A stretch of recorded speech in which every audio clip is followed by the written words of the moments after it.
بسم اللہ الرحمن الرحیم۔ دوستوں، گورنمنٹ آف پنجاب کی جانب سے لیپ ٹاپ اسکیم 2025 کا اعلان کر دیا گیا ہے۔ حکومت پنجاب i7 13 جنریشن کے لیپ ٹاپ اسٹوڈنٹس میں تقسیم کرنے جا رہی ہے۔ ٹوٹل لیپ ٹاپ کی بات کریں تو 35,000 لیپ ٹاپ اسٹوڈنٹس کے درمیان تقسیم ہوں گے۔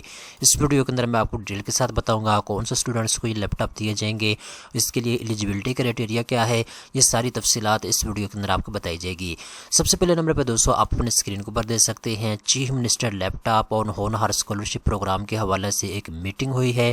وزیر اعلیٰ پنجاب مریم نواز شریف کی جانب سے کچھ ہدایات کی گئی ہے۔ کون سی ہدایات کی گئی ہیں یہاں پہ میں آپ کو بتاتا چلوں۔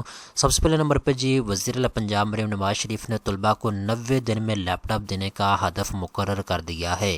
تو یہ تقریباً 20 فروری سے پہلے یہ لیپ ٹاپ اسٹوڈنٹس کے درمیان تقسیم ہو جائیں گے، ٹھیک ہے۔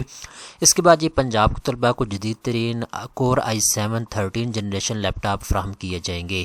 اس کے بعد تیسرے نمبر کو وزیر اعلیٰ پنجاب مریم نواز شریف کا 2000 اقلیتی طلباء کو بھی لیپ ٹاپ دینے کا حکم دیا گیا، ٹھیک ہے۔ اس کے بعد یہ جو لیپ ٹاپ ہیں میٹرک اور FSC کے پوزیشن ہولڈر طلباء کو دیے جائیں گے، ٹھیک ہے۔ اس کے بعد 30 دن میں 5000 اور 20 فروری تک 35,000 لیپ ٹاپ دیے جائیں گے۔ یہ وہ تفصیلات ہیں جو حکومت پنجاب کی جانب سے جاری کی گئی ہے۔